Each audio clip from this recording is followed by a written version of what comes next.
Welcome to Convos from the Couch from Lifestance Health, where each episode you'll hear engaging and informative conversations with leading mental health professionals that will help guide you on your journey to leading a healthier, more fulfilling life. Hello, everyone, and welcome to Convos from the Couch by Lifestance Health. I'm Nikki Lienza. And on this episode, I'll be talking with Abrams, a clinician from one of our Seattle, Washington offices, and we'll be talking about understanding ourselves and ways to improve our self-esteem. So welcome, Aaron. Great to have you on. Thank you. It's an honor to be here.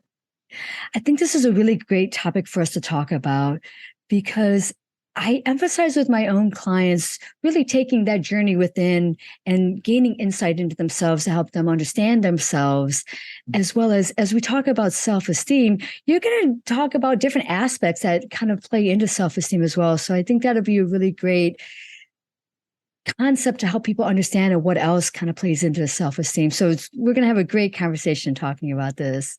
Yeah, it's going to be great. Thank you. Let's start with having you tell us a little bit about yourself. Yeah, so I'm Aaron Abrams, obviously. I'm a marriage and family therapist associate.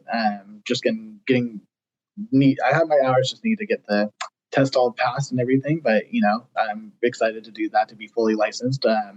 Got my master's in marriage and family therapist, have background in interpersonal communication, and in psychology, and with my bachelor's degrees. And I've been doing therapy for about 4 years, including internships. So it's been a wild ride and it's been fun. Great. And I'm assuming on your journey and with your own clients, you've helped many with their own self-esteem and help them understand themselves as well. Yes, definitely. A lot of when I see individuals, a lot of people, about like 40%, 45%, want to kind of figure out their own self-esteems that are translating into their anxieties and things like that as well. So yeah, definitely have done a lot of self-work with clients. So there's definitely background in that. And I think a great way to get our conversation on this topic started is to ask you about the self. How would you define the self? So it's interesting, when I was in undergrad, there's one definition that just keeps coming to mind, and it's something that I still kind of ring true. Definition by Julia Wood in Communication Mosaics, which is the self is an ever-changing perspective that's formed and sustained in communication with others and ourselves, right? So I like to really emphasize on the system and the process that happens with the self, because it's not something that stagnates, right? It's something that's going to continue to evolve and change and grow and all that type of stuff. And, she obviously is in a communication book. So she emphasizes, in communication with others and ourselves. And it made me think of self-fulfilling prophecies, right? And self-fulfilling prophecies with our own intrapersonal communication and how okay, we think that we're going to be this way, so therefore we will. And also the other imposed ways of how other people and other people's narratives are going to impact of how we kind of view ourselves in a certain situation too. So I think it's an interesting definition, and it's something that I like to kind of reference. And that's something that we can kind of see about the self and how it's kind of grows and changes and things like that too. And I think that's the key to emphasize, is that helping people understand that the self isn't just static. Ourselves we can change, we can grow. And that's the whole part of our conversation too, of how to help improve ourselves and understand ourselves and improve our self-esteem. And with that, as we're talking about self-esteem, let's actually kind of get in the weeds more and distinguish some of the different terms here, especially as you're going to explain to us how some of these aspects play into one another. But can I have you help us understand the differences between self-esteem, self-efficacy, self-identity, self-worth, those types of terms? Yeah, totally. I like to think kind of broad to specific, right? When I go into these terms. So a really broad term is self-concept, right? And that's just a broad description of ourselves. You have our self-concept, and then kind of a little bit, also an umbrella term or a broader term is self-efficacy. And that's kind of our overall outlook and our capacity to reach specific goals that we have for certain situations, and or how our belief whether or not we can succeed in a certain situation. So that kind of has this umbrella term that then underneath those terms kind of go into like, these beliefs or these things that we want to, which is like, self-worth, self-esteem, self-identity, and things like that. So when I think of, self-worth, which is also kind of a little broader than self-esteem, a lot of people can, compare the two. Um, it is basically the perspective about what your worth is as a person. And this is kind of a little more global, right? Mm. Like, am I worthy of being loved? Yeah. Am I worthy of being in this position that I'm in? Am I worthy, blah, blah, blah, right? Whereas self-esteem is going to be really particular things about ourselves, right? Our thoughts, our feelings, our biases. And, we have judgments and opinions about ourselves that really impact our daily functioning, right? And so that's kind of how I view self-esteem under that kind of umbrella term. And then, when we talk about identities, it's really our narratives that we have about ourselves. We can talk about different types of identity, gender identity and, occupational identity. And there's a lot of different identities of the self that we can go into. But there's also, like, in the similar way, there's also societal ways that it impacts your identity. There's like the societal identity that impacts you as a self, and then your own self identity as well. Would some of this be the roles we play in society too, and how society might perceive those roles? I think that there's always a possibility for rules, regulations, expectations, and things like that. And cultural norms, and there's a lot of different things there are a lot of different aspects that can be seen as like weird by one culture and weird and like very normal for others, right? And there's a lot of different aspects of the self and how we view ourselves in these different lenses that we have, right? And that can really impact based off, somebody's really struggling with their own self-worth or self-esteem and things like that, but their best friend is like, you're great, and we don't know what that internal struggle is for that person, which is a really hard thing for them to do. And it's also a lot of vulnerability to disclose, right? So I think, looking at perception and how we see ourselves and how others might see you as well. I think that example of someone might be struggling with their own self-esteem, but a friend of them is like, no, you're great. What's the issue there? I think it does come down to perception and how we see that, for sure. So as we keep digging in and looking at the different aspects of self-esteem and efficacy, how do all these different aspects, how does a person navigate all these different aspects within themselves? It's really challenging to be trying to figure out all these parts of yourself, right? Right. We've just named off 5 different things about ourselves, and there's this internal struggle kind of with all of them, right? We haven't even talked about really self-image issue as well. Like, there are so many different aspects of the self, and in order for you to have these conflicts within yourself, you have to find out and define who you are, not the denotative definition, but your own connotative definition of who are you, and figure out who the genuine self is, right? And many people feel like they have to wear a mask, especially teenagers, right? They have to wear a mask in order to be, accepted by peers or others. And, eventually down the line, they kind of lose who they are, right? And they're like, I've been putting this mask on for so long that I don't know who I am anymore. And so I always talk about, like, if you want to know who you are, you got to go back to who you were,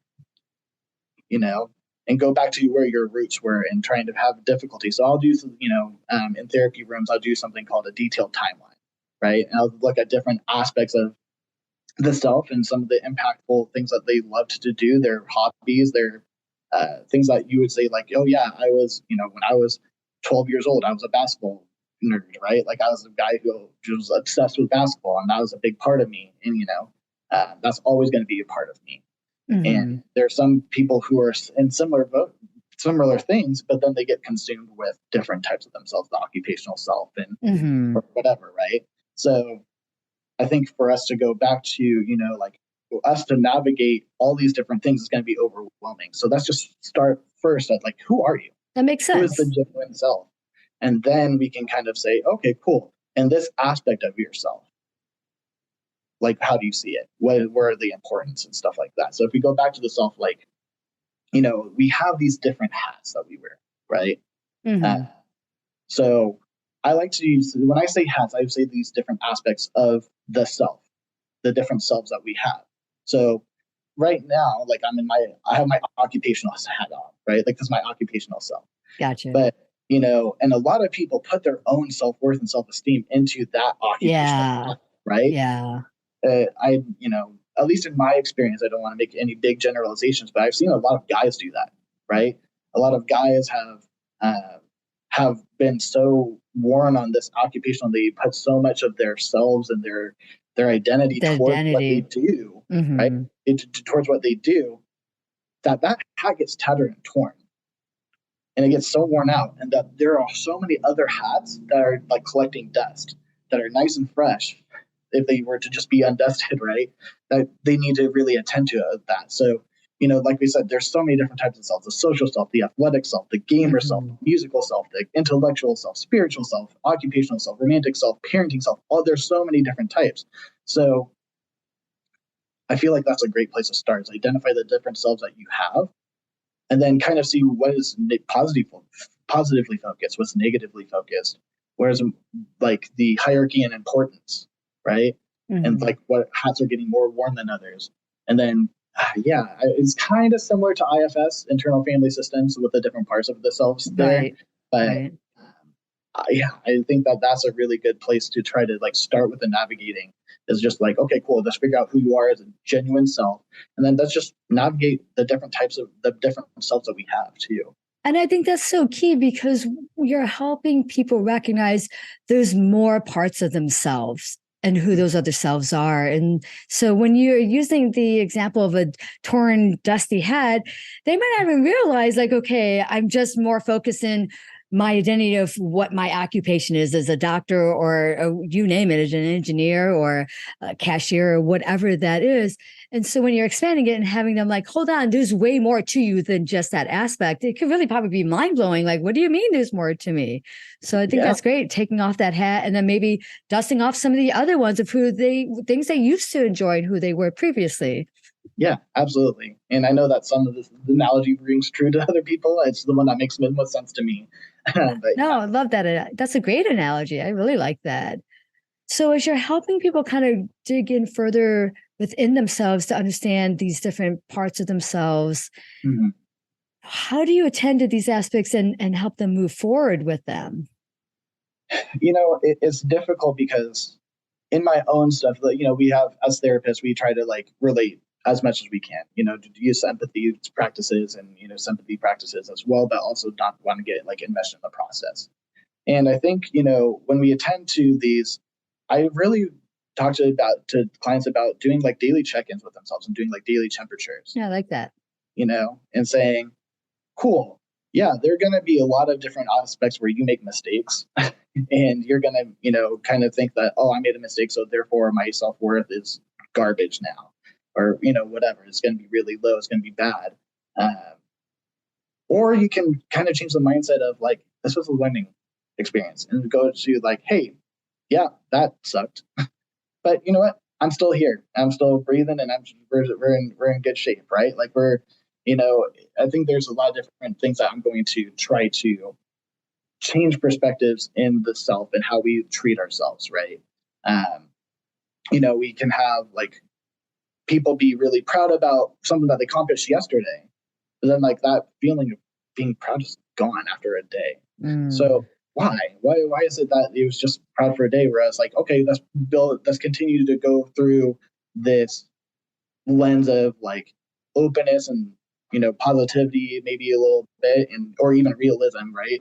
Because obviously life happens, not everyone's gonna be positive and stuff, but we want to be able to really talk to ourselves and say like, hey, where are we at? Where's my temperature at? And how can I maybe like look at why that narrative is what it is? Part of what I think I hear you saying is an aspect of self-compassion. A person to recognize maybe what they're saying to themselves, and maybe that needs to be tweaked a bit to give, if they're being hard on themselves or beating themselves up for something, and showing some self-compassion for themselves, which I think leads us into talking about some narrative therapy. Yeah, Right? Nice totally. little niche. So tell us about narrative therapy and how can it be helpful? Yeah, totally. And my background's very much in like experiential practices, right? And that includes, narrative therapy, emotion focused therapy by Sue Johnson, and symbolic experiential therapy by Virginia Satir. But narrative therapy is, another postmodern experiential technique where basically people's stories and narratives are discovered and worked on in a variety of ways, right? And a lot of these narratives start as something called thin narratives. And when we talk about thin narratives or thin stories, is typically often, they're often negative descriptions of ourselves. Mm-hmm. And that's something that's really difficult, that's happening when these first start. And then basically throughout the therapy technique and throughout the therapy process, you're trying to quote unquote thicken the plot or thicken the stories, and look at different ways to reconstruct it. We can try to do externalizations with it. There's a lot of finding exceptions to the rule or finding unique outcomes. There's a whole process that goes into it, but we want to mainly try to get the clients to get out of their thin tunnel visioned narratives and be more open and expressive, and look at for some of these like counter arguments if you were to write a paper, and really look into like, hey, instead of me having this bad thing, it's like, okay, I'm really doing well at this thing instead, right? I know when grad school, one of my examples was like, okay, there's a couple and they were struggling with erectile dysfunction, and then instead of him just being lost and unmotivated or whatever, he's like, oh, he's being really, really productive at work, or being really productive in other ways and things like that, right? So that gives that kind of new positivity and that new light into saying, okay, cool, there's some type of like uplifting thing and empowering thing. Right. That's ultimately what we want to do. We want to empower the clients in their narratives, right? Right. And changing what we tell ourselves about ourselves, changing the narrative of what we tell ourselves. And often our narrative might be just very focused on the negative or what we don't do well. And so it sounds like what you're helping your clients do is maybe shift that a bit, giving yourself some credit and things like that. So that's totally key. And I know that you've had some experience with narrative therapy too, right, Nikki? Yeah. I'm a big fan. I'm a very big fan for sure. So I'm glad we're having this conversation to kind of bring it to others who maybe aren't familiar with this type of therapy. Totally. And so I think we're both agreeing on how helpful this could be. I definitely think it is. And, I'm not going to act as if I'm a professional narrative therapist here. Like I know every single aspect to it, but it's something I definitely do dabble in a lot. And I think that it's something that a lot of really good, like people who are really trained in narrative therapy can really help. It's actually kind of cool. They use like whiteboards and stuff like that too. And like gets you really involved in the process. So if you're therapist or who you want to be a therapist and you're interested in like doing narrative therapy, I'd definitely recommend it, especially those who are like super trained and experts in it. Yeah, I use a lot of narrative therapy. One of my specialties is trauma, and so I'll often do helping people create the narrative of their trauma, and even dissecting the wonky thinking that came out of the shame-based thinking of the trauma that they've formulated and stuff like that. So yeah, big fan of trauma, big fan of trauma therapy in relation to using narrative therapy for it. Yeah, for sure. Totally. So. Yeah, that's really, again, especially when you've been impacted in that way so profoundly, like finding those like exceptions and really working through that, and it's going to be, it's something that you can find some more positivity or find some more, reframing or, those techniques to not necessarily always like have to sit in that negative spot when reading some of those things. And obviously the triggering moments and things like that are really impactful in negative ways. And so we would definitely want to like, hey, let's try to work the best we can in these spaces. Right. Exactly. Any other takeaways that you can share to help us understand ourselves better and to improve our self-esteem? Yeah. Something that I have done with clients, and maybe this is something that, listeners or you guys have done is there are different self-esteem journals that a lot of people do. And, these self-esteem journals will have several questions saying along the lines of like, what did you do positive today? What are things that you learned? There are basically 3 questions. There's one in like goodtherapy.com, I think it is called. And, there's like 3 different questions for every day. And what I would really challenge somebody to do is like to answer those questions for 4 straight weeks, but never repeat an answer. And that's quite the challenge. That's probably harder than it would seem. It's really hard. And I challenge my clients to do that because I feel like there's going back to like the different parts of ourselves, right? The different aspects of our lives that we don't necessarily attend to all that well, or all that, specifically, is that you're forced to really look at the small things that you've done well on a daily basis when you have to do it for 4 straight weeks. And you have to have a variety of different thoughts, opinions, and experiences and perceptions of your day to really kind of attend to things that haven't been attended to, right? And I think that's going to be really impactful. And then just like, whoa, there are really big aspects of me, or really are really cool things. Like I held a door for somebody and I just did it because I was like habitual. Why did I do that? Like, there's so many like FOO, family of origin things and, experiential things that you've done throughout your life. And I think it's really cool. So that's another way. And then something that I start with, if you want to look at her up, Dr. Hee-Sun Chun, she was a SPU professor of mine, and she does something called role profile activities. And basically with role profile activities, it's kind of a way to go to that starting process of like, who am I? Who is the self? And you'll have 50 different roles.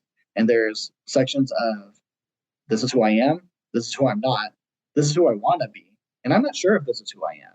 And you have to really dabble and wow, that's interesting. Go through that process. And there's a whole section and whole kind of intervention that goes along with it. That's really kind of like drama therapy as well. That's really cool. So if you wanted to check her out, Hee-Sun Chun, CHEON, I believe is how you used to say her last name. And she's great. And she, taught me that's a role profile activity is something I use with my clients to start off with self-work. I actually like that. I definitely will check that out. I can send it to you for sure. Yeah, please do. I would really enjoy that if you did. Please do. My gosh, Aaron, you shared so much information with us today. Good stuff to really have people really take a listen to this. And hopefully we expanded their perception of themselves and how to navigate who they are and how to build their own self-esteem. So thank you again. My pleasure. Thank you so much for having me.